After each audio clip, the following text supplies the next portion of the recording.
Chhaava Telugu teaser వచ్చింది. మొన్న మీరు ఆల్రెడీ తెలుగులో రావాలని కోరుకున్నారు. ఎలా ఫీల్ అవుతున్నారు? నేను చాలా గర్వంగా ఫీల్ అవుతున్నా, చాలా హ్యాపీగా ఫీల్ అవుతున్నా.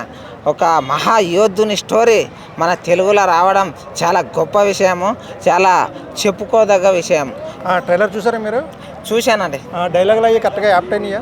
సూపర్ ఉన్నాయి. కాకపోతే మనము ఎన్టీఆర్ అన్నతోటి అని ఊహించుకున్నాము. ఆయన ఉన్న బిజీకి కుదరలేదేమో. అయినా కానీ ఎవరు చేశారో కానీ జబర్దస్త్ చేసిండు. అని ఏమన్నా డైలాగా హర హర మహాదేవ్. హిందీలో చూశారు కదా, హిందీలో చెప్పిన డైలాగ్కి తెలుగులో చెప్పిన డైలాగ్ అదే ఊపొచ్చింది. ఒరిజినాలిటీ. ఇప్పుడు ఒరిజినాలిటీని పోలి ఉండాలంటే అది అప్పుడే కుదరదు. అర్థమైందా? ఇప్పుడు మనం స్టోరీ కావాలి, మనకి ఇంపార్టెంట్. చూసిన వాళ్ళకి బాగానే ఉంటాం. మనం దాంట్లో ఉండి ఊహించుకోవాలి. ఏంటంటే మన చరిత్ర అది. మన ఇండియన్స్ ఒక గొప్ప వ్యక్తి, ఒక పోరాట యోధుని కొడుకైనటువంటి సంభాజీ మహారాజు మన కోసం ప్రాణ త్యాగం ఎలా చేసిండు, ఏమైంది, ఎట్లయింది అని ఇంతవరకు తెలియదు. అటువంటిది ఇప్పుడు వచ్చింది. దీన్ని మనం వీక్షించాలి తప్పకుండా. ఒక తెలుగు వాళ్ళలాగా కాకుండా ఒక హిందువుగా ప్రతి ఒక్కరు చూడాలి.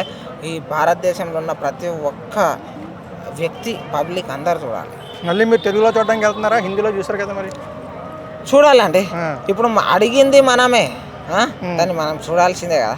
ఓకే, చూడాలి పక్క.